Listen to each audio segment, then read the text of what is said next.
Hello, नमस्कार दोस्तों, स्वागत है आपका अपने चैनल स्टडी मैटर्स पर। और आज हम क्लास 7th का चैप्टर 5 जल के बारे में पढ़ेंगे। ये जो हमने अपनी एसएसटी की सीरीज शुरू कर रखी है जिसमें हम ज्योग्राफी को पढ़ रहे हैं, ये आपके सभी टेट, चाहे वो आपका सी टेट हो, यूपी टेट हो, एस टेट हो, रीट हो या किसी भी स्टेट का टेट हो, या फिर आप किसी भी टीजीटी स्क्रीनिंग की तैयारी कर रहे हैं, एसएसटी टीजीटी स्क्रीनिंग, तो उन सब में आपको ये वीडियोस काम आएंगी। ठीक है ना।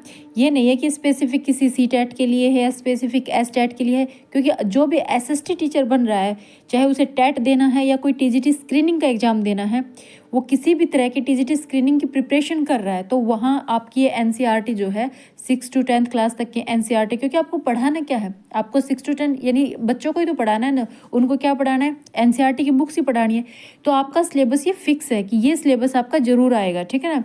और ये है कि जैसे कि कोई भी एग्जाम हो, चाहे वो टेट हो किसी तरह, किसी भी स्टेट का, या कोई भी किसी भी एग्जाम की स्क्रीनिंग हो, उसमें सब्जेक्ट का अपना स्पेसिफिक रोल है। वो 60 से लेके 70, 80 या 100 नंबर तक का आपका सब्जेक्ट होता है। उसके अलावा आपका एक कॉमन सब्जेक्ट आता है जिसके अंदर आपका pedagogy, math, reasoning, Hindi, English, computer वगैरह आता है। वो सिलेबस आपका चेंज हो सकता है थोड़ा बहुत ऊपर नीचे, पर जो आपका ये सिलेबस है ये चेंज नहीं होने वाला, क्योंकि आपको पता है आपको एसएसटी पढ़ानी है, तो आपको अपने सब्जेक्ट पर पकड़ बनानी होगी।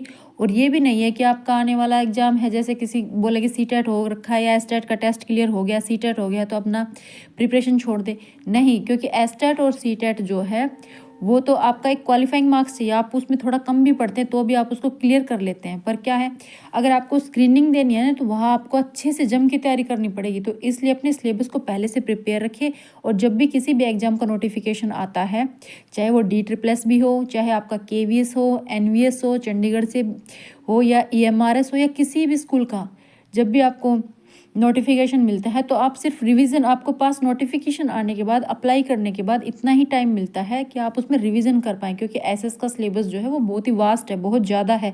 तो इसलिए रिवीजन उस टाइम अगर आप डीप रिवीजन कर ले और पहले से आप प्रिपरेशन रखें। भाई अगर आपको टीचर बनना है ना, आप एसएस टीचर बनने जा रहे हैं, तो आपको अपने सब्जेक्ट पर तो पकड़ बनानी बहुत ज़रूरी है। चाहे आप, ज़रूरी नहीं है आपको गवर्नमेंट जॉब मिले, भाई ना भी मिले तो 1% मान के चलते हैं, तो आप अगर प्राइवेट स्कूल्स में भी पढ़ाते हो तो बच्चों को क्या पढ़ाओगे जब तक आपको अपने सब्जेक्ट पर पकड़ नहीं होगी। तो पहले आप अपने सब्जेक्ट पर पकड़ बनाइए। अगर आपने अपने सब्जेक्ट पर पकड़ बना ली ना, तो आप 100% कामयाब होंगे, चाहे वो आपकी प्राइवेट सेक्टर की जॉब हो, चाहे वो गवर्नमेंट सेक्टर की जॉब हो। ठीक है ना। क्योंकि वहाँ भी आपको डेमो और आपकी परफॉर्मेंस देख के ही आपको सैलरी मिलती है, चाहे आप प्राइवेट सेक्टर में जा रहे हैं। और अगर गवर्नमेंट की तैयारी कर रहे हैं तो आपको जी तोड़, क्योंकि कॉम्पिटिशन बहुत टफ होता है, और आपको अपना सब्जेक्ट जिसको आप अपना बोलते हो, वो सब्जेक्ट तो कम से कम आपका हो, उस पर तो अपनी पकड़ रखो। ठीक है ना। चलिए भाई, बातें हो गई बहुत, हम अपना टॉपिक शुरू करते हैं। टॉपिक का नाम है जल। तो जल के बारे में आज हम पढ़ेंगे, हमारे अर्थ पर जल हमें किस किस फॉर्म में मिलता है। ठीक है ना। और जल के बारे में, भाई जो समुद्रों में, महासागरों में जल, उनमें क्या क्या एक्टिविटीज़ होती रहती हैं, उसके अंदर तरंगे, ज्वार भाटा और महासागरीय धाराओं के बारे में, जो भी इस टॉपिक में, इस चैप्टर में जो भी दिया गया है वो सब हम पढ़ेंगे। तो चलिए भाई टॉपिक को शुरू करते हैं। जल के बारे में सोचने पर आपके मस्तिष्क में क्या चित्र आता है? भाई आपके दिमाग में आता है पानी, पानी के बारे में, नदियाँ, नहरें, नाले, सॉरी ये समुद्र है, बारिश है, बर्फ़ है, जल की हर चीज़ आपके दिमाग में आ जाती है ना। पानी, हमें कहाँ कहाँ पानी को देखते हैं, तो इसमें भाई यही बताया पहली 2 लाइनों में। जैसे बारिश होने पर बच्चे गड्ढा भर लेते हैं, ये सब, सॉरी गड्ढे में पानी की नाव वगैरह तैरा कर खुश होते हैं। आप देखते हैं कि दोपहर तक तो गड्ढे में पानी होता है, और उसके बाद वो जल कहाँ चला जाता है? भाई बारिश आई, आपके अड़ोस पड़ोस में, गलियों में, गड्ढों में, खेतों में, हर जगह पानी भर जाता है, और 2, 4, 5 घंटे के बाद वो पानी गायब हो जाता है। तो पानी कहाँ गया, कहाँ चला जाता है? तो क्या होता है, कुछ तो सूर्य ताप के कारण जल वाष्पित हो जाता है। हमने हमारी लास्ट वीडियो में भी पढ़ा था जल वाष्प का, कि जो जल है वो सूर्य के ताप से, यानी गर्मी से वाष्पित होकर हवा में चला जाता है। जैसे अब चलो सूर्य की गर्मी से तो होता ही है, अब आप देखते हो, अब गैस पे भी अगर हम किसी पतीली में पानी रख देते हैं, वो उबलना शुरू करता है, तो आप नोट कीजिएगा, आप 1 गिलास पानी उबालिए और उसके बाद आप उसको 15-20 मिनट तक उसको उबालते रहेंगे, तो पानी भी हाफ बच जाता है। तो हाफ पानी कहाँ चला जाता है? वो वाष्प बन जाता है। ठीक है ना। ऐसा नहीं कि पतीली पानी को पी जाती है। तो वो ये कि सूर्य के ताप से, यानी हीट के कारण जल वाष्पित हो जाता है और ठंडा होने पर जल संघनित होकर बादलों के रूप ले लेता है और यहाँ से यह वर्षा, हिम तथा सहिम वृष्टि के रूप में धरती या समुद्र पर नीचे गिरता है। भाई अगर जल वाष्प बन गए, जल वाष्प बनकर पानी ऊपर हवा के साथ ऊपर गया और ऊपर जाकर ठंडा हो गया, तो ऐसा नहीं है कि वो ऊपर ही जाके आसमान में ऊपर सीधा भगवान जी के पास चला जाएगा, ऐसा नहीं है।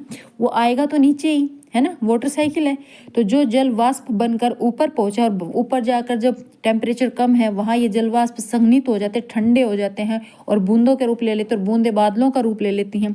और जब वो बादलों में पानी इतना हो जाता है कि वो इधर से उधर मूवमेंट नहीं कर पाते हैं तो वो क्या करते हैं, बरस जाते हैं, ठीक है ना। तो वो वर्षा के रूप में आता है।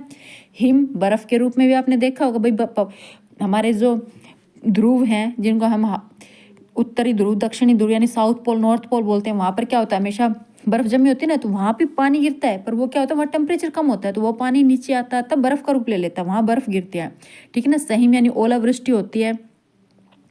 इस तरह से वो जो पानी है जो वाष्पित होकर ऊपर गया था वो वापस समुद्रों में धरती पर आता है। धरती पर आने के बाद भाई कहाँ जाएगा, कुछ तो हमारी अर्थ सोख लेती है, अब्जॉर्व कर लेती है, कुछ नदियों नालों के जरिए समुद्रों में पहुंच जाता है, ठीक है ना। जिस प्रक्रम में जल लगातार अपने स्वरूप को बदलता है और महासागरों, वायुमंडल और धरती के बीच चक्कर लगाता है, उसी को जल चक्र कहते हैं, ठीक है ना। उसी को मतलब वाटर साइकिल, इंग्लिश में उसको वाटर साइकिल बोलते हैं और हिंदी में जल चक्र। जिस तरह से जल लगातार अपने स्वरूप को बदलता है, अब जल ने स्वरूप बदला, स्वरूप यानी कि पहले वो वाष्प बना, वाष्प से फिर बूंदे, बादल, फिर बारिश, बारिश के जरिए नदियों में, नदियों से फिर समुद्र में, समुद्र से फिर वाष्प बना, है ना। इस तरह से क्या हो गया, जल ने अपने स्वरूप बदले।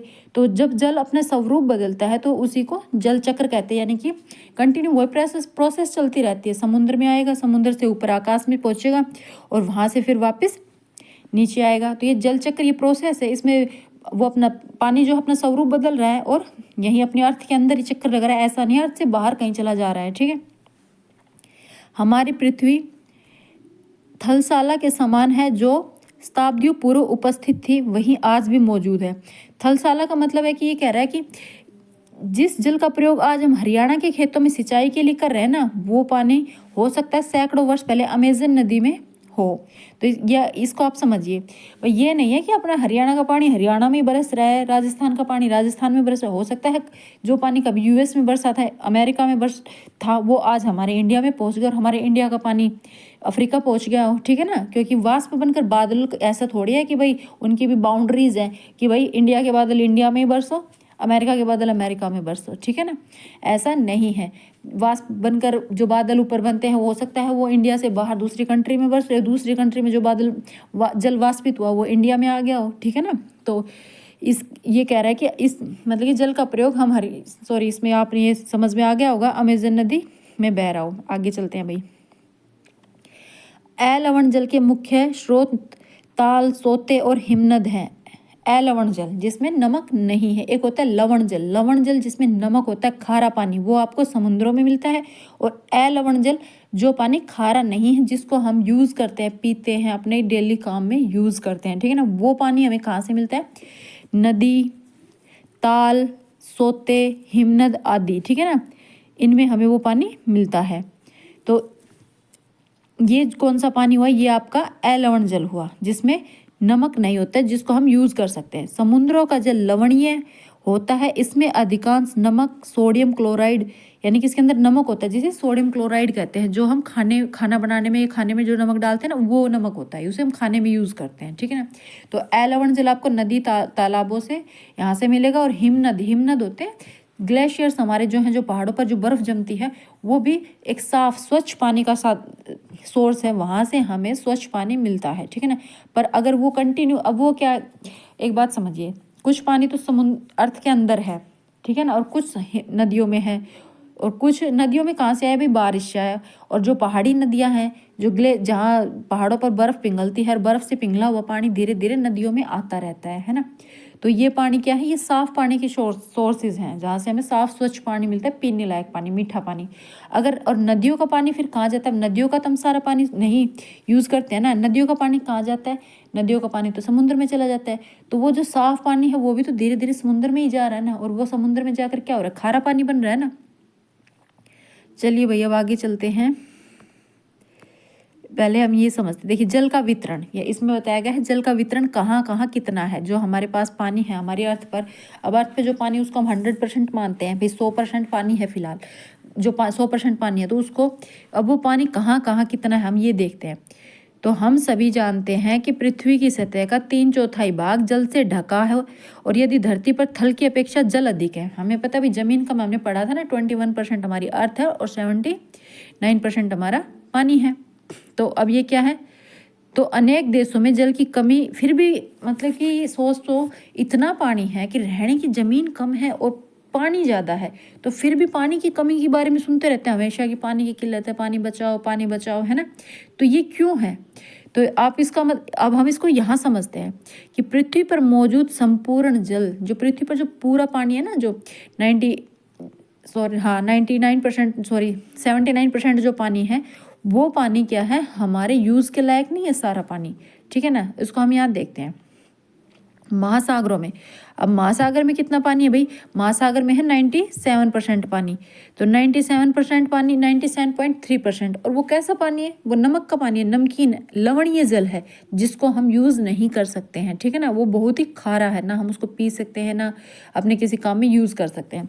बर्फ़ छत्रक का मतलब है ग्लेशियर्स हमारे, ठीक है ना, पहाड़ों पर जो बर्फ़ है, और जो हमारे पोल्स पर, नॉर्थ पोल और साउथ पोल, उत्तरी ध्रुव और दक्षिणी ध्रुव में जो बर्फ़ जमी हुई है, जो ग्लेशियर्स हैं वो, अब वो भी क्या है, वो भी भाई समुद्रों में ही मिलता है पानी पिघल के उनका, ऐसा तो नहीं हिमालय का पानी है, जो हिमालय पर्वत पर बर्फ़ है, जो ऐसी जगह है, वो पानी तो फिर भी हमारी नदियों के थ्रू हमारे पास आ जाता है, पर पोल्स पर जो है बर्फ़, वो तो समुद्रों में ही मिलती है, ठीक है ना।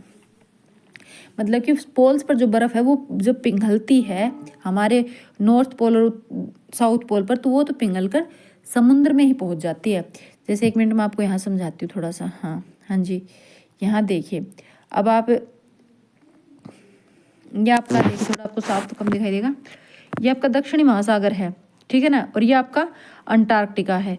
तो आपके अंटार्कटिका का जो ये एरिया है, यहाँ जो बर्फ़ जमी हुई है, यहाँ जो ग्लेशियर्स हैं, उनका पानी कहाँ जाएगा, इसी समुद्र में मिलेगा, इसी महासागर में, दक्षिणी महासागर में, ठीक है ना, या अटलांटिक में, ठीक है ना, यही मिलना है नहीं पानी, या हिंद महासागर में, इधर मतलब कि पिघल कर पानी, ये पानी किसी भी मतलब कि महाद्वीप पर नहीं पहुंच पा रहा है, तो ये पानी कहाँ मिलेगा, यही मिलेगा। ऐसे ही ऊपर ऊपर आर्कटिक है, आर्कटिक का सारा पानी इन समुद्रों में मिल जाएगा।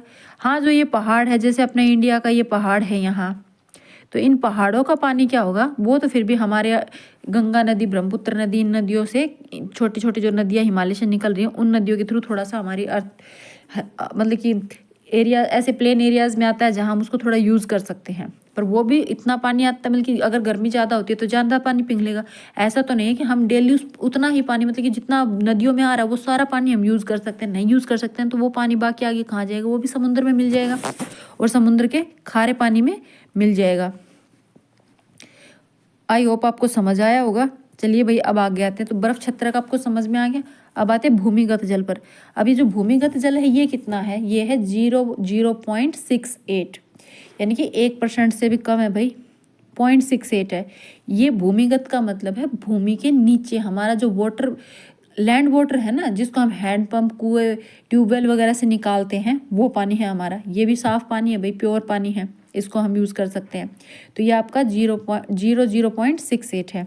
अब आ जाता है झीलों का एलवण झील, वो झीलें जिनमें नमक नहीं है, वरना कुछ झीलें नमक की भी हैं भाई, उनमें अंदर लवण भी है। तो झीलों का एलवण झीलों का जो पानी है वो है आपका 0.009, ठीक है ना, ये भी कितना कम है। अब नमकीन झीलें, अब इतना ही आपका नमकीन झीलों में है, वो भी पानी हम यूज़ नहीं कर सकते हैं, है ना। स्थलीय समुद्र और नमकीन झीलें, स्थलीय समुद्र और नमकीन झीलों का मतलब है कि वो एरिया ये समुद्रों में नहीं है, ये समुद्रों से बाहर है, धरती के ऊपर है, मतलब कि अर्थ के अंदर ये झीलें बनी हुई हैं। ऐसा नहीं है कि समुद्र के अंदर है, अर्थ के अंदर झीलें, पर इनमें भी पानी खारा है, ठीक है। अब वायुमंडल में आपका आ जाएगा जलवाष्प में। अब आपके जलवाष्प में कितना पानी है, 0.0019, ठीक है ना। तो ये आपका जलवाष्प का पानी है, यानी कि जो पानी वायुमंडल में वाष्पित होकर गया है, ठीक है ना, जो जलवाष्प में है वो पानी। और नदियों में आपका कितना पानी है भाई, नदियों में आपका है 0.0001, ये आपकी नदियों में प्योर पानी है। तो ये हो जाता है आपका टोटल 100% पानी, ठीक है ना। तो आपको इनकी क्वांटिटी पता होना चाहिए। मेनली आपको भूमिगत जल, बर्फ छत्रक और महासागरों में आपको इनका थोड़ा सा इनको 2-4 बार रिवाइज कर लीजिएगा आप, क्योंकि क्वेश्चन जो है वो यहीं से उठते हैं भाई। जैसे एयर की क्वांटिटी कितनी है हमने लास्ट वीडियो में हमने पढ़ा था, वैसे ही अब इसमें पानी की कहाँ क्वांटिटी कितनी है आपको पता होनी चाहिए, ठीक है। चलो आगे चलते हैं। जीवन के लिए जल अत्यधिक आवश्यक है। प्यासे होने पर एक मिनट, हाँ, जीवन के लिए जल अत्यधिक आवश्यक है। प्यासे होने पर केवल जल ही हमारी प्यास बुझा सकता है। भाई पानी हमें अगर डेली मिल रहा है तो हम उसके बारे में, जब भी प्यास लगती है हमारे पास ऑलरेडी पानी होता है तो हमें पानी की इतनी खासियत नहीं, अहमियत नहीं पता होता। पर जब आपको प्यास लगे और आपको पानी ना मिले ना, तो आपको 15-20 मिनट में ऐसा महसूस होता है कि हाँ भाई पता नहीं हमने क्या नहीं मिला, क्या नहीं मिला। अगर हमें पानी मिल जाता है और हम पानी पी लेते हैं तो ऐसी आत्मा एकदम तृप्त हो जाती है। तो पानी क्या है, पानी बहुत ही बहुमूल्य संसाधन, उसे हमें बर्बाद नहीं करना चाहिए। है तब तक हम सोचते हैं बस ऐसे ही आ रहा है कहीं ना कहीं से हमें मिल ही जाएगा, पर ऐसा नहीं है। जब नहीं होगा ना तब आपको उसकी वैल्यू पता चलेगी। चलिए भैया अब आगे चलते हैं। पानी का समझ में आ गया, पानी कहाँ कितना है। अब हम पढ़ते हैं महासागरीय परिसंचरण, जो इसकी पानी की गतिविधियाँ है ना, जो पानी समुद्रों में है तो उसमें क्या, कहाँ से क्या गतिविधियाँ होती है वो सब पढ़ते हैं। पहले तो भैया हम एक बार हमारा ये जो डायग्राम था इसको हम देख लेते हैं दोबारा से। पहले वैसे हमने जब हमारे पीछे की वीडियोस में भी हमने पढ़ा था कि कहाँ कौन से समुद्र है, महासागर हैं, पर आज फिर देख लेते हैं। तो ये देखिए, ये आपका प्रशांत महासागर है यहाँ, ठीक है ना। ये आपका प्रशांत महासागर है। ये आपका यहाँ इतना हिंद महासागर आ जाता है। हिंद महासागर ये कहाँ है, आपके इंडिया के नीचे हिंद महासागर। ये आपका दक्षिणी, ये अटलांटिक महासागर है, पर अटलांटिक महासागर को 2 हिस्सों में बांट रखा है। जो आपके नॉर्थ में है, यानी कि आपकी जो इक्वेटर है 0 डिग्री है यहाँ, इससे ऊपर जो आपकी इक्वेटर है 0 डिग्री, उसके ऊपर वाले को उत्तरी और नीचे वाले को दक्षिणी अटलांटिक महासागर कहा गया। वरना है एक ही अटलांटिक महासागर, पर इसको 2 हिस्सों में डिवाइड कर दिया। ऐसे प्रशांत महासागर को भी, प्रशांत महासागर भी आपका कंप्लीट, यानी कि दोनों उत्तर में भी और दक्षिण में भी है, तो उसको भी उत्तरी प्रशांत महासागर और दक्षिणी प्रशांत महासागर कहा गया है, ठीक है ना। ये आपका प्रशांत महासागर यहाँ और यहाँ, जैसे इसको फोल्ड करते हैं ना, अभी तो मैप के लिए खोल रखा है, वरना इसको फोल्ड करें अर्थ की तरह गोल राउंड बनाए तो ये आपका यहाँ वाला प्रशांत महासागर और ये इधर वाला ये टच हो जाएंगे, ठीक है ना। तो महासागर और यहाँ आपका नीचे आ जाता है आपका और ऊपर आपका आर्कटिक, ठीक है ना। तो इस तरह से महासागरों के बारे में बताया गया है। अब इसमें कुछ मेन झीलें हैं, झीलों को भी पढ़ लेते हैं भाई, क्योंकि क्वेश्चन कहीं से भी आ सकता है। तो झीलें पहले मैं आपको थोड़ा जूम करके थोड़ा थोड़ा बताऊंगी, ठीक है। तो ये देखिए मेन नदियों के बारे में पढ़ते हैं। एशिया में आपकी जो इंडिया में है ब्रह्मपुत्र नदी, गंगा नदी। तो गंगा नदी आपकी इंडिया की सबसे लंबी नदी है, ठीक है। फिर आपकी हांग ही कहाँ है भाई, ये चाइना में है, ठीक है। फिर विक्टोरिया झील और नील नदी, ये आपकी नील नदी सबसे लंबी नदी है। ये आपकी अफ्रीका में है, विक्टोरिया झील अफ्रीका में है, कांगो नदी अफ्रीका में है, ऑरेंज नदी भी अफ्रीका में है, नाइजर नदी भी अफ्रीका में है। अफ्रीका की नदियों को जैसे 2-4 है, नाइजर नदी, नील नदी, कांगो नदी, इनके बारे में आपको पता होना चाहिए, ठीक है ना। ये आपकी कहाँ है, अफ्रीका में है। विक्टोरिया झील आपकी अफ्रीका में है, ठीक है। कैस्पियन सागर, काला सागर, भूमध्य सागर, ठीक है ना। इस तरह से आपको इनका सबके बारे में पता होना चाहिए। ये आपकी अमेज़न नदी कहाँ है, दक्षिण अमेरिका में है, ठीक। इस तरह से हर तरह के इनको आप अपने पास जो बुक है उसमें, यहाँ अगर आपको क्लियर ना दिखाई दे रहा हो तो बुक है उसमें अच्छे से देख लीजिएगा एनसीईआरटी में, कि कौन सी नदी कहाँ है या कौन सी झीलें कहाँ हैं।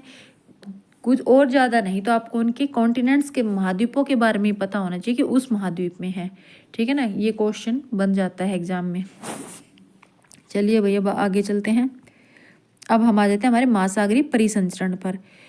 तो देखिए महासागरीय परिसंचरण, समुद्री तट पर नंगे पैर चलने पर कुछ जादुई सी अनुभूति होती है। भाई समुद्री तट पर, भाई हम तो गए नहीं, आप लोग गए हो तो बता, फील कर सकते हो कैसा फील होता है। पर कहते हैं वहाँ जाने पर अच्छी फीलिंग आती है।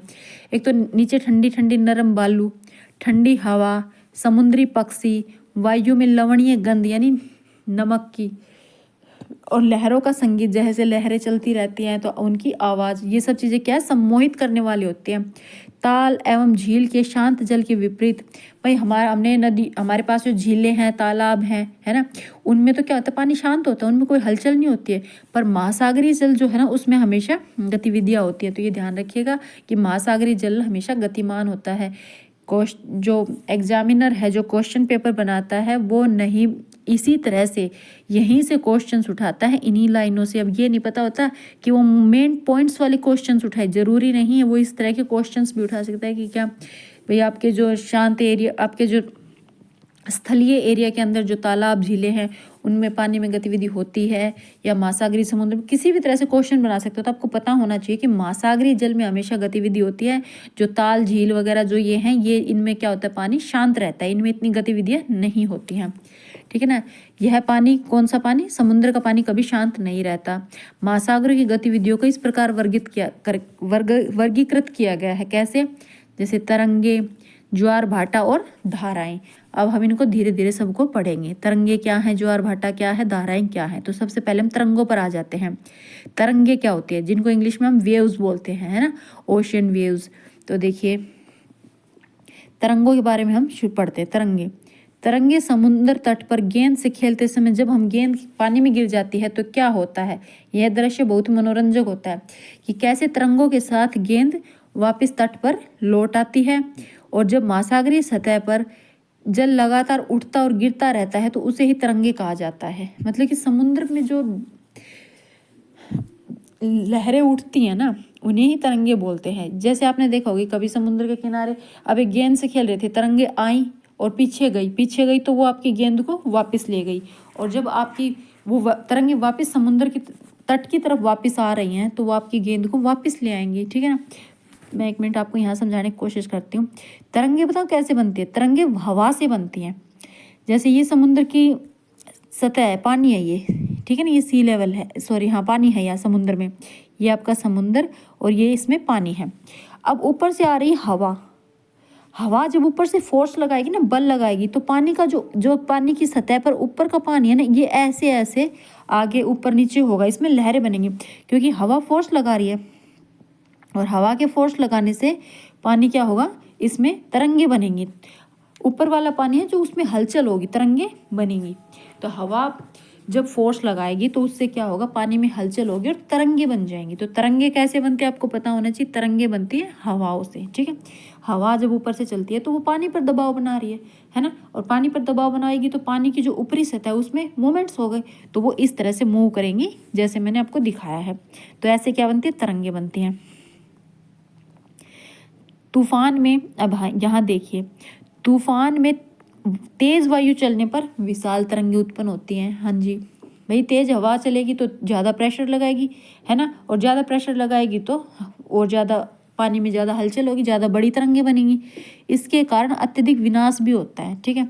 भूकंप, ज्वालामुखी उद्गार या जल के नीचे भूस्खलन के कारण महासागरीय जल अत्यधिक विस्थापित हो जाता है। विस्थापित का मतलब उसमें जैसे वो हल्की हवा थी, हल्की छोटी छोटी तरंगे हो रही थी, कोई बात नहीं भी, ठीक है, नॉर्मल थी, अच्छी लग रही थी।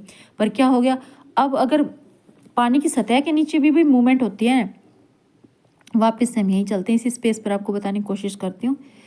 जैसे कि अब ये वही समुद्र है, समुद्र में ये पानी है।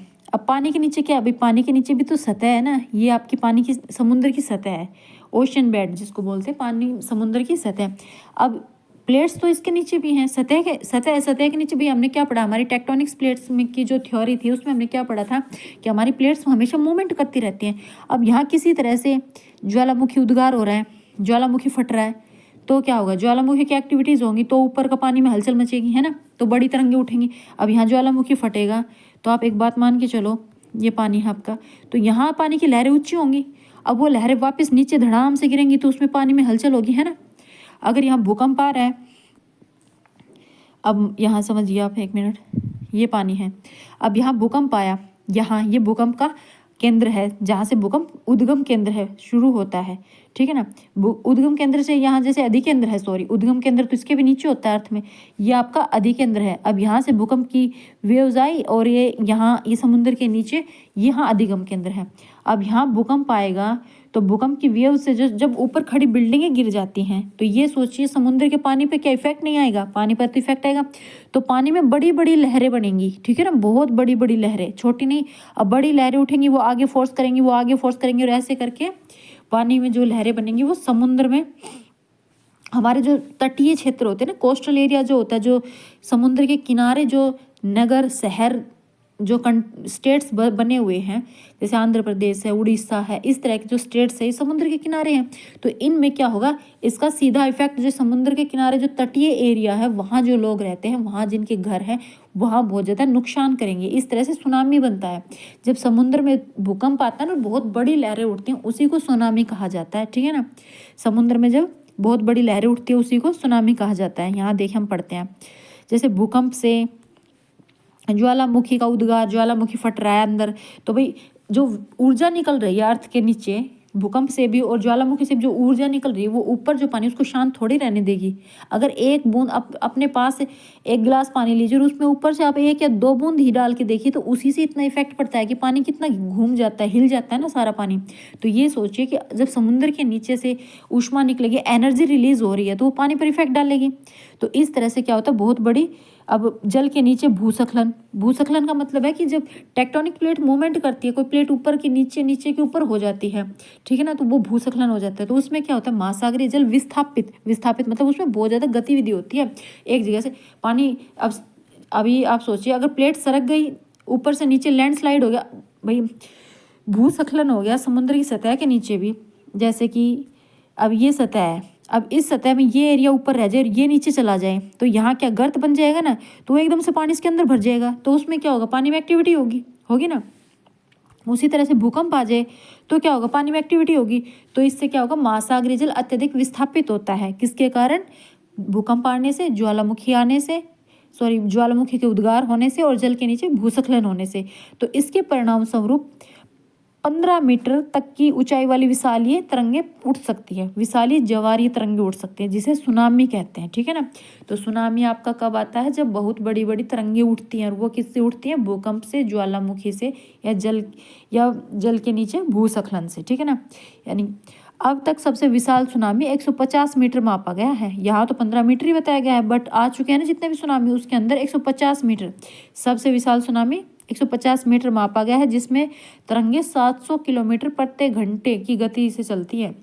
2004 के सुनामी ने भारत के तटीय क्षेत्रों में बहुत अधिक विनाश किया था। सुनामी के बाद अंडमान और निकोबार द्वीप समूह में इंदिरा पॉइंट डूब गया था। अब ये क्या कह रहे हैं कि जो हमारा इंडिया में जो सुनामी आया था, उसमें हमारा जो इंडिया का जो दक्षिण में जो इन पॉइंट है, जिसको हमने अपना मतलब कि अंडमान निकोबार में जो हमने अपना दक्षिणी पॉइंट माना है इंडिया का, वो इंदिरा पॉइंट है, और वो उस सुनामी से डूब गया था। चलिए पहले हम एक बार इसी सुनामी को ही पढ़ लेते हैं, इसके अंदर दिया हुआ है, देखिए 26 दिसंबर 2004 को हिंद महासागर में सुनामी तरंगे अथवा पोताश्रय तरंगों के कारण, पोताश्रय तरंग किसको कहा गया, सुनामी तरंगों को ही कहा गया है। इसके बारे में हम बाद में डू यू नो यानी आप क्या आप जानते हैं इन फैक्ट के अंदर पढ़ेंगे, पहले हम इनको पढ़ लेते हैं। इनसे क्या हुआ था, बहुत अधिक विनाश हुआ था। ये तरंगे उस भूकंप का परिणाम बनी थी जिसका अधिकेंद्र सुमात्रा की पश्चिमी सीमा पर था। इस भूकंप की तीव्रता रिएक्टर पैमाने पर 9.0 मापी गई थी, यानी रिएक्टर का जो था भूकंप आया था, बहुत ही हानिकारक होता है भाई। भारतीय प्लेट बर्मा प्लेट के नीचे धंस गई थी और समुद्र तल में अकस्मात गति उत्पन्न हो गई थी, इसी कारण भूकंप आया, और महासागरीय तल लगभग 10 से 20 मीटर तक विस्थापित हो गया और नीचे की दिशा में झुक गया, और इस विस्थापन के कारण निर्मित अंतराल को भरने के लिए विशाल मात्रा में महासागरीय जल उसी तरफ बहने लगा। फलस्वरूप दक्षिण और दक्षिण पूर्वी एशिया के समुद्री तटों से जल हटने लगा, और भारतीय प्लेट के बर्मा की प्लेट के नीचे चले जाने पर वापस समुद्र की ओर लौटा जाने पर जल फिर वापस समुद्र पर वापस लौट के आया, और यह सुनामी लगभग 800 किलोमीटर प्रति घंटे से आया था, जिसकी तुलना व्यावसायिक वायुयानों की गति से की जा सकती है। यानी कि जो ये हमारे एरोप्लेन्स चलते हैं ना, इनकी स्पीड इतनी होती है। इसके परिणाम स्वरूप हिंद महासागर में कुछ द्वीप पूर्णतः डूब गए। भारतीय सीमा का दूर दक्षिणतम बिंदु इंदिरा पॉइंट जो अंडमान निकोबार में है, वो भी डूब गया। तो आप 1 मिनट समझने की कोशिश कीजिए। देखिए भाई, मैं आपको थोड़ा सा यहाँ रफली बना के समझाने की कोशिश करती हूँ। ये मान लीजिए हमारा, नहीं बना भाई, यहाँ से शुरू करती हूँ थोड़ा सा। यहाँ ये हमारा इंडिया, ठीक है ना, ये इंडिया का पार्ट है। अब जो क्या बताया इन्होंने कि सुमात्रा, सुमात्रा कहाँ है आपका, 1 मिनट भाई रुकना, मैं इसमें पढ़ के बताऊंगी। यहाँ तो चला गया। सुमात्रा की पश्चिम सीमा पर था। तो ये जो एरिया है ना, यहाँ यहाँ मान लीजिए, यहाँ इसका अधिकेंद्र था सुमात्रा में, ठीक है ना। ये आपके अंडमान निकोबार से भी इधर। तो यहाँ जब एक्टिविटीज़ हुई, क्या हुआ कि आपकी जो इंडियन प्लेट है वो बर्मा की प्लेट के नीचे चली गई और यहाँ भूकंप आया। और भूकंप यहाँ आने से उसका इफेक्ट समुद्री जल पर हुआ, है ना। समुद्र के जल पर इफेक्ट हुआ। तो ये तटीय एरिया यहाँ है, इनमें बहुत ज़्यादा विनाश हुआ था, क्योंकि सुनामी यहाँ से उठी। और सुनामी में क्या उठती भाई, बड़ी बड़ी लहरें। और वो लहरें कहाँ जाएंगी भाई, समुद्र के पानी को धकेलते हुए उठते हुए कहाँ पहुँची, आपके इन एरियाज़ में पहुँचेगी। और इन एरियाज़ पर उसने क्या किया, बहुत बड़ा, सुनामी आने से क्या होता है, बहुत बड़ा नुकसान ही होता है ना, बहुत हानि होती है, डिस्ट्रक्शन कितना होता है। तो इससे क्या हो गया, अब इसमें यही बताया गया है कि इनकी स्पीड कितनी थी। यहाँ जो भूकंप आया तो जो तरंगे उठी उनकी स्पीड कितनी थी, 800 किलोमीटर प्रति घंटे की थी, ठीक है ना। और यहाँ जो हमारा अंडमान निकोबार में जो हमारा द्वीप समूह है, उसमें जो हमारा दक्षिणतम बिंदु है सीमा, जो इसको भारतीय सीमा का लास्ट बिंदु बोलते हैं, ध्रुव बिंदु बोलते हैं, वो है हमारा इंदिरा पॉइंट। एक ये भी नोट कर लीजिए, आपका इंदिरा पॉइंट यहाँ अंडमान निकोबार में था, ये आपका दक्षिणतम बिंदु है। और ये क्या है, 2004 की सुनामी में डूब गया, यहाँ इतना पानी आ गया था, ठीक है ना। चलिए अब यहाँ आ जाते वापस। पूरी तरह से डूब गया जब सुमात्रा में भूकंप के अधिकेंद्र से तरंगे सुमात्रा की तरफ से अंडमान, अब ये देखिए, ये नहीं सिर्फ इंडिया में, अंडमान द्वीप समूह श्रीलंका की ओर बढ़ी तो तरंगों की लंबाई थोड़ी कम हो गई थी, ठीक है ना। मतलब कि यहाँ आते आते थोड़ी कम हो गई थी, फिर भी इनकी स्पीड 700 से 900 किलोमीटर, मतलब कि ये क्या कह रहे हैं कि श्रीलंका तक और यहाँ तक तो ज़्यादा थी, उसके बाद 70 किलोमीटर घंटे कम हो गई, 70 किलोमीटर हो गई थी। कहाँ, बड़ी तरंगों की लंबाई कम हो गई, जल की गहराई भी कम होने के साथ साथ इनकी गति भी 700 से 900 किलोमीटर घंटे से 70 किलोमीटर प्रति घंटा हो गई थी। समुद्र तट से सुनामी तरंगे 3 किलोमीटर तक की गहराई तक गई, यानी कि नीचे गहराई में 3 किलोमीटर तक पहुंची थी, जिसके परिणाम स्वरूप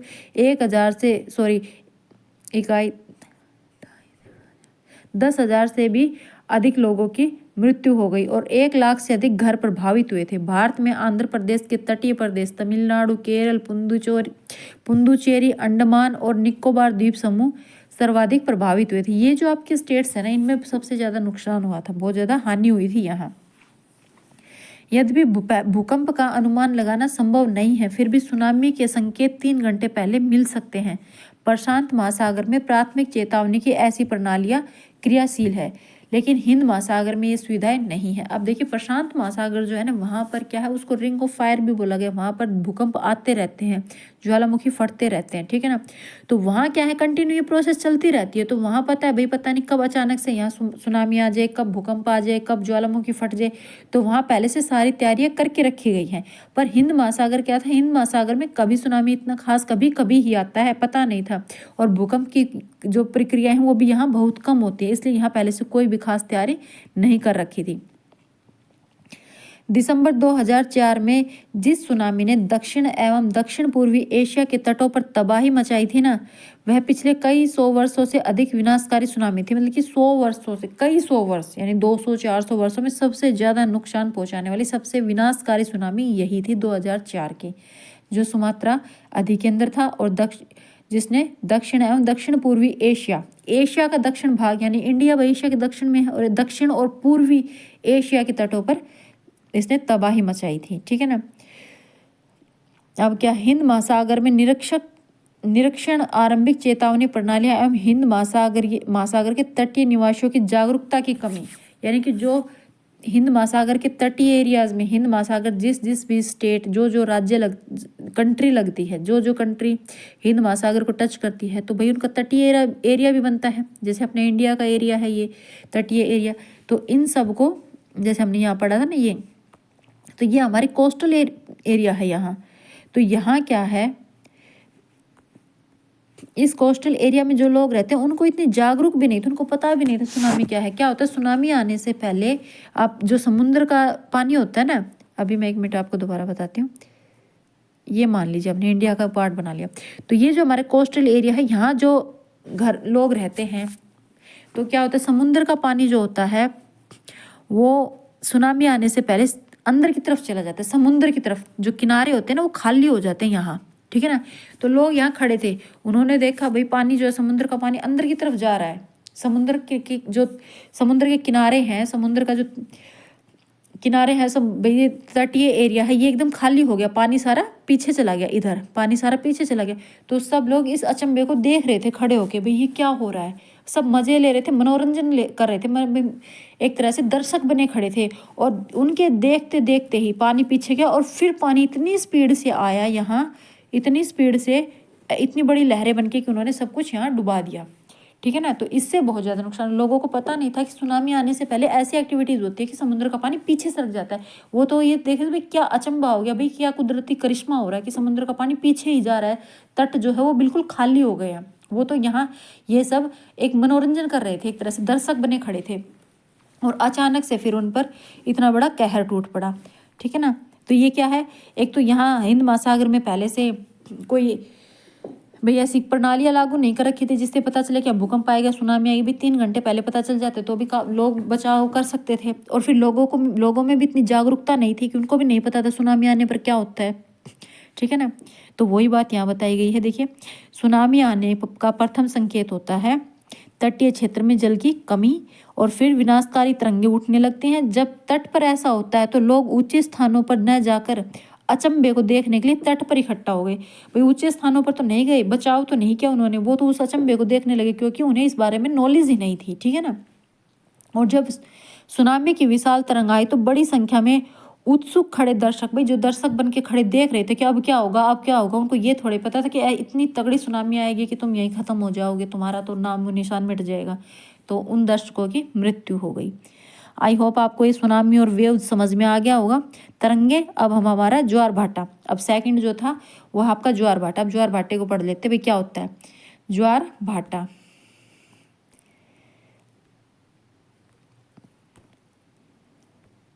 दिन में 2 बार नियम से महासागरीय जल का उठना और गिरना, ठीक है ना, ये ज्वार भाटा कहलाता है। सबसे पहले तो भैया तरंगों में और ज्वार भाटे में डिफरेंस समझिए। तरंगे जो होती हैं उसमें तो आपका पानी जो है मूवमेंट करता है, जैसे कि मैंने आपको बताया था कि हवा जो है वो पानी पर, ये मान ले पानी इस पर प्रेशर बनाती है तो पानी में ऊपर, पानी की सतह पर, जो ऊपर पानी की सतह है ना उस पर मूवमेंट होती है, तरंगे बनती हैं। ये तो होता है आपकी तरंगे। हवा, ये होता है आपकी हवा के दबाव से, हवा जब अपना बल लगाती है, प्रेशर लगाती है तो पानी की ऊपरी सतह पर तरंगे उठती हैं, हल्की तरंगे उठती हैं, ठीक है ना। और जब भूकंप वगैरह आता है तो बड़ी तरंगे उठती हैं। अब आ जाते हैं हम हमारे ज्वार भाटे पर। ज्वार भाटा क्या होता है, ज्वार भाटे के अंदर जो पानी का लेवल है ना वो ऊंचा हो जाता है। पानी का लेवल, जैसे ये समुद्री किनारा है, ये समझ लीजिए, 1 मिनट, हाँ जी, ये आपका अर्थ है और ये आपका समुद्र है, ठीक है ना। तो अब समुद्र का लेवल ये है पानी का, ठीक है।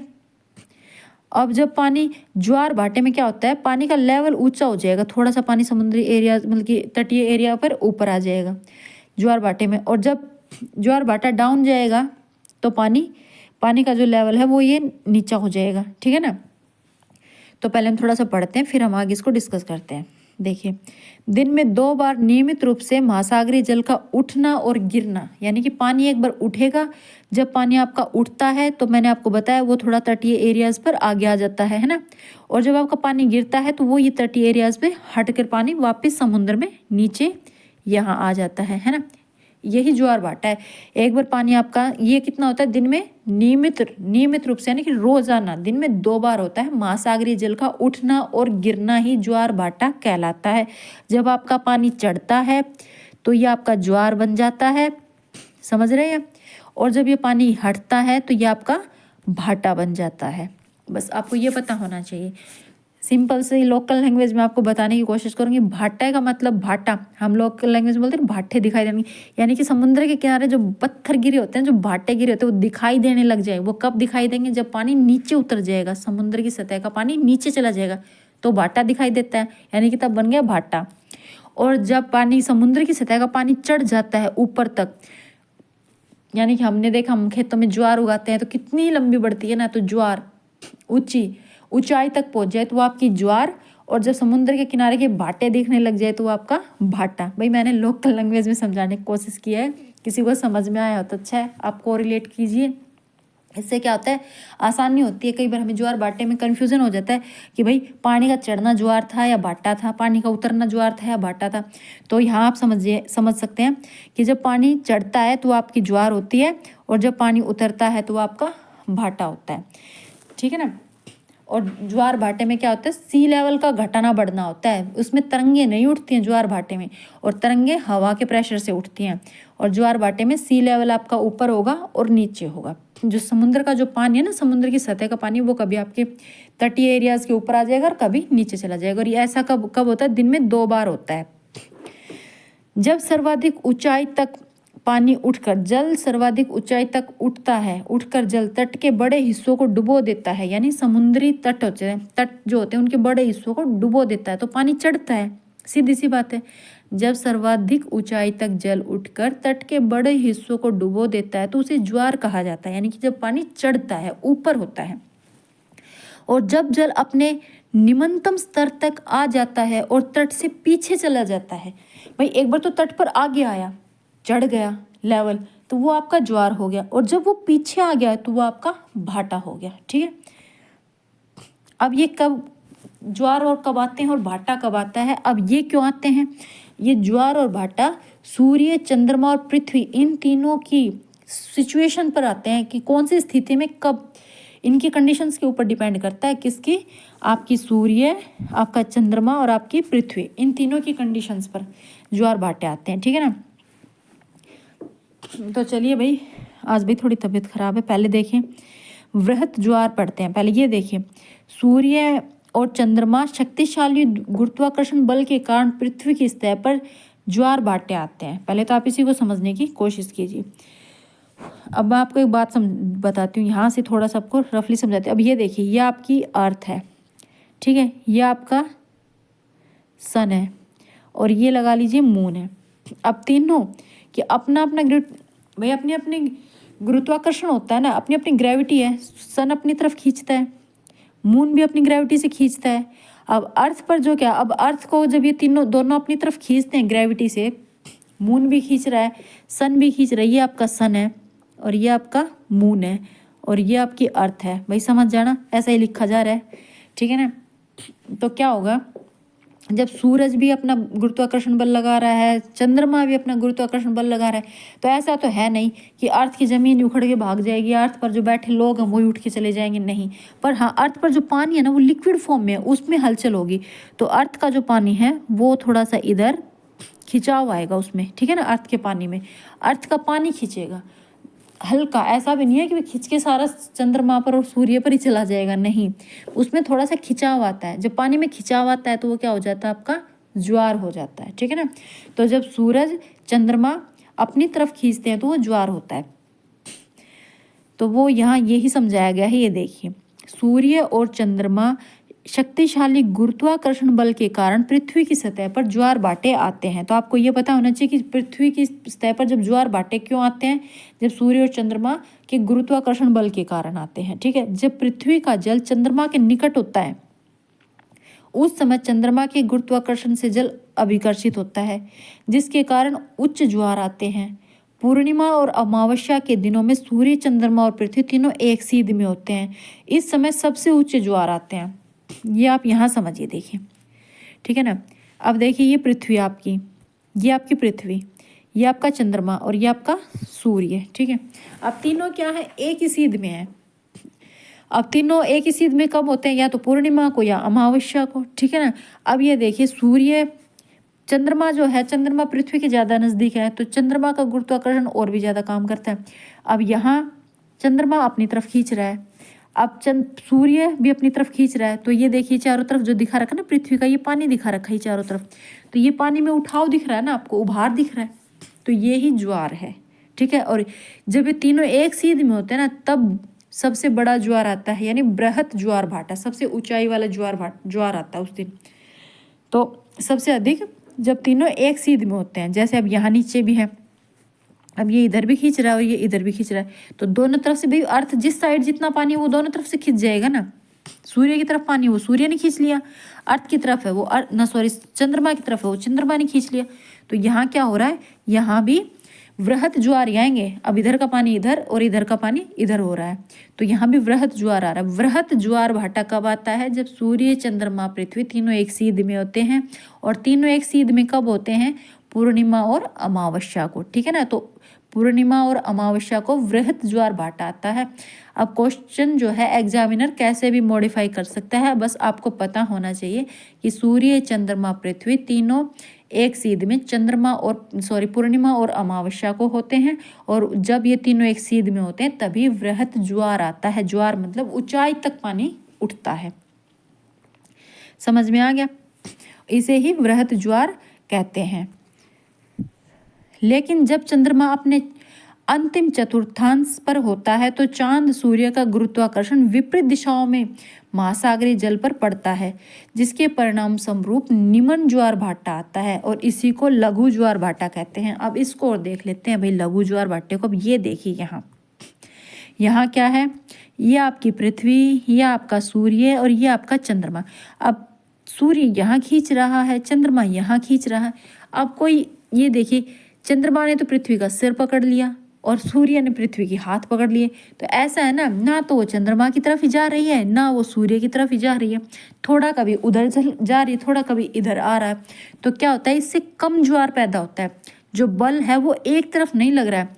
अब ये जो आपका ये जो पानी है ये इधर भी खींच रहा है और इधर भी खींच रहा है ना, तो इससे क्या होगा, थोड़े थोड़े ज्वार आएंगे, कम ऊंचाई वाले ज्वार। तो ये याद रखिएगा, उसे ही लघु ज्वार कहा जाता है। जब कम ऊंचाई वाले ज्वार आते हैं, ये कब होते हैं, जब चांद अपने अंतिम चतुर्थांश पर होता है, चतुर्थांश पर, ठीक है ना, अपने अंतिम चतुर्थांश पर होता है, ये ध्यान रखिएगा। वृहत ज्वार आएगा आपका पूर्णिमा को और अमावस्या को, जब तीनों एक सीध में होते हैं। लघु ज्वार तब आएगा जब आपका चांद अपने अंतिम चतुर्थांश पर होता है। ठीक है ना, चलिए भाई आगे चलते हैं। आपको उम्मीद करती हूँ ज्वार भाटा समझ आ गया होगा। अब देखते हैं ज्वार। उच्च ज्वार नौ संचालन में सहायक होते हैं, ये जल स्तर को तट की ऊंचाई तक पहुंचाते हैं। उच्च ज्वार जब होता है तो पानी जो होता है तट यानी कि किनारों के हाई मतलब कि ऊंचाई तक पहुंच जाता है, जिससे जो आपकी शिप्स हैं या जो आपकी बोट हैं, नौकाएं हैं, वो किनारों पर आसानी से आ जाती है ना। तो ये क्या कह रहे हैं, नौ संचालन में सहायक होता है। ये जहाज को बंदरगाह तक पहुंचाने में सहायक होता है, क्योंकि पानी जो होता है वो किनारे के बिल्कुल आगे तक चला जाता है, ऊपर उठता है ना पानी का लेवल। ठीक है, और उच्च ज्वार मछली पकड़ने में भी मदद करता है। उच्च ज्वार के दौरान मछलियां तट पर आ जाती है, जो समुद्र के अंदर की जो पानी ऊंचाई पर आता है तो समुद्र के अंदर जो मछलियां होती है वो भी किनारों पर आ जाती हैं। इसके फलस्वरूप मछुआरे बिना कठिनाई के मछलियां पकड़ पाते हैं। कुछ स्थानों पर ज्वार भाटे से होने वाले जल के उतार चढ़ाव से बिजली भी बनाई जाती है। भाई जल के उतार चढ़ाव से टरबाइंस लगा दी जाती हैं। पानी जब चढ़ता है तो अब वो आगे बढ़ता है तो टरबाइंस की पंखड़ियाँ घूमती हैं, उससे बिजली बनती है ना। और जो पानी नीचे उतरता है तो वो उल्टी डायरेक्शन में घुमाता है उनको, चढ़ता है तब भी घुमाएगा, पानी नीचे उतरेगा तब भी उन टरबाइंस को घुमाएगा। तो इससे क्या होगा, आपका बिजली बनाई जा सकती है, विद्युत, है ना। तो ये तो आपका ज्वार भाटा हो गया। अब हम पढ़ते हैं महासागरीय धाराएं। तो महासागरीय धाराएं निश्चित दिशा में महासागरीय सतह पर नियमित रूप से बहने वाली जल की धाराएं होती हैं। महासागरीय धाराएं गर्म और ठंडी हो सकती हैं। भाई महासागरीय धाराएं गर्म भी होती है, ठंडी भी होती है। आपने बहुत बार एग्जाम दिए होंगे तो उनमें पढ़ा होगा ना, नाम आ जाता है गल्फ स्ट्रीम कैसी धारा है, गर्म या ठंडी, है ना। लेब्राडोर कैसी धारा है, गर्म या ठंडी। तो इस तरह से तो महासागरीय धाराओं को पहले एक बार समझने की कोशिश करते हैं। अब ये देखिए, मान लीजिए, एक मिनट, हाँ जी, ये आपके पास पानी है, ये आपकी अर्थ है, अर्थ में ये पानी वाला एरिया है। अब इसमें यहाँ से धाराएं चलेंगी, ये पानी घूम के वापस यहीं आ जाएगा, यहाँ से शुरू होता है और ऐसे घूम के, ऐसा नहीं है कि यहाँ का पानी यहीं रह जाएगा, नहीं, पानी में हमेशा मूवमेंट होती रहती है, गतिविधियाँ होती रही तरंगों के सहारे, है ना। हवाओं का प्रेशर बन रहा है, तरंगे बढ़ रही है तो वो आगे वाले पानी को धकेल लेंगी, यहाँ ऐसे करके आगे वाले को धकेल रही है, फिर आगे धकेल रही है, ऐसे आगे धकेलते धकेलते पानी वापस ऐसे घूम जाता है ना। सारी पानी की तरंगे, जो पानी में तरंगे बनती हैं, हवाओं से जो पानी पर प्रेशर लगता है, उससे क्या होता है, पानी को आगे धकेलती है, ऐसे धकेलते धकेलते पानी सारा घूम जाता है। ऐसा नहीं कि पानी एक ही जगह रखा रहता है, उस समुद्र, एक महासागर का पानी दूसरे महासागर में, दूसरे का तीसरे में, ऐसे करके मूवमेंट करता रहता है। जहाँ भी पानी आपस में कनेक्ट होते हैं वहीं से वो मूवमेंट कर जाता है। तो ये क्या आपकी धाराएं हैं, महासागरीय धाराएं जो घूमती रहती हैं, ऐसा नहीं कि पानी एक जगह ठहरा हुआ है। तो चलिए भाई देखते पढ़ते हैं। महासागरीय धाराएं गर्म और ठंडी हो सकती है। गर्म कौन सी होंगी, जहाँ पानी गर्म होगा। ठंडी कौन सी होगी, जहाँ समुद्रों का पानी, महासागरों का पानी ठंडा होगा। सामान्यतः भी पढ़ लेते फिर बताते हैं अच्छे से। सामान्यतः गर्म महासागरीय धाराएं भूमध्य रेखा के निकट उत्पन्न होती है। जो भूमध्य रेखा है ना, उसके निकट गर्म धाराएं होती है। क्यों, और एक मिनट पढ़ ले फिर देखते हैं। एवं ध्रुवों की और प्रभावित होती हैं। और ठंडी धाराएं ध्रुवों या उच्च अक्षांशों से उष्ण कटिबंध या निम्न अक्षांशों की ओर प्रभावित होती हैं। पहले इसी को समझ लेते हैं। अब ये मान लीजिए हमारी अर्थ है, और अर्थ पर ये आपकी 0 डिग्री इक्वेटर भूमध्य रेखा है ना, और यहाँ ये कर्क और मकर रेखाएं हैं। तो इसके बीच में क्या होता है, ये हमारा सन है, इसकी रेज सीधी आ रही है। तो यहाँ क्या होता है, यहाँ का जो पानी होता है, यहाँ ताप ज़्यादा होता है ना, टेम्परेचर ज़्यादा है, तो यहाँ का जो पानी है वो होता है गर्म। और फिर ये जो एरियाज बच गए आपके, यहाँ पर सूरज की रोशनी कम पहुँच पाती है। तो यहाँ की जो समुद्र महासागर हैं, यहाँ का पानी क्या होगा, ठंडा होगा, है ना। तो वही बताया गया है कि जो गर्म महासागरीय धाराएं हैं वो भूमध्य रेखा यानी कि 0 डिग्री भूमध्य रेखा के आसपास होती हैं, यानी कि कर्क और मकर रेखा के इस एरियाज के अंदर होती है गर्म, ठीक है। और यहाँ क्या मिलेगी आपकी, ठंडा। यहाँ आपकी ठंडी है, कहाँ, पोल्स पर, ध्रुवों पर। तो वो ही इन्होंने यहाँ बताया है कि भूमध्य रेखा के निकट आपको गर्म धाराएं मिलेंगी और ध्रुवों की ओर प्रभावित होती हैं। और ठंडी धाराएं, भाई जो गर्म धाराएं हैं वो तो ध्रुवों की तरफ जाएंगी, और जो ठंडी धाराएं हैं वो ध्रुवों से उच्च अक्षांश किसको बोलेंगे, 0 डिग्री भूमध्य रेखा को, इन्हीं को उच्च अक्षांश, उच्च अक्षांश हमारे ऊपर वाले होते हैं जो ध्रुवों की तरफ होते हैं। और ठंडी धाराएं ध्रुवों या उच्च अक्षांशों से उष्ण कटिबंध या निम्न अक्षांशों की ओर प्रभावित होती है। निम्न अक्षांश आपके ये हैं, उच्च अक्षांश आपके, निम्न अक्षांश आपके ये हैं, और उच्च अक्षांश आपके निम्न अक्षांश आपकी 0 डिग्री है, और उच्च अक्षांश आपके ध्रुवों पर 90 डिग्री होती है, ठीक है ना। अब देखिए, लेब्राडोर महासागरीय धाराएं शीत धाराएं होती हैं, ठीक है ना। लेब्राडोर महासागरीय धाराएं शीत धाराएं होती हैं। अब ये ध्यान देखिएगा, क्वेश्चन यही बन गया कि लेब्राडोर महासागरीय धाराएं कैसी धाराएं हैं, तो शीत है, ठंडी जल धाराएं हैं, जबकि आपकी गल्फ स्ट्रीम जो है वो गर्म जल धारा है।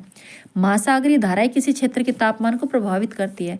गर्म धाराओं से स्थलीय सतह का तापमान गर्म हो जाता है। भाई सीधी सी बात है, जब आपके पास गर्म धाराएं होंगी, गर्म हवाएं चलती हैं तो गर्मी बनती है, तो गर्म धाराएं जो हैं, उन धाराओं के समुद्र का जो पानी गर्म है उसके ऊपर जो हवाएं हैं वो भी गर्म होंगी।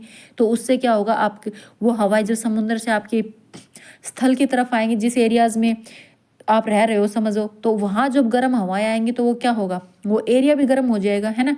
और जब वो समुद्र की जो धाराएं हैं वो ठंडी होंगी, तो उस पर बहने वाली हवा भी ठंडी होगी, और फिर वो ठंडी हवाएं भी स्थल की तरफ आती है, यानी आप जहाँ रह रहे हो, तो जहाँ ठंडी हवाएं जाएंगी वहाँ की जलवायु, वहाँ का मौसम ठंडा होगा, और जहाँ गर्म जल धाराएं जाएंगी वहाँ का मौसम गर्म हो जाएगा।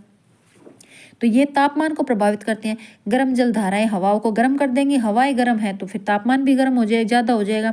ठंडी जल धाराएं हवाओं को ठंडा कर देंगी तो फिर तापमान भी ठंडा हो जाएगा, है ना। तो इससे स्थलीय सतह का तापमान गर्म हो जाता है, ठंडा हो जाता है। अच्छा जी, जिस स्थान पर गर्म और शीतल जल धाराएं मिलती है ना, वो स्थान मत्स्य पालन में, जो मतलब कि विश्व में सर्वोत्तम मत्स्य क्षेत्र माना जाता है।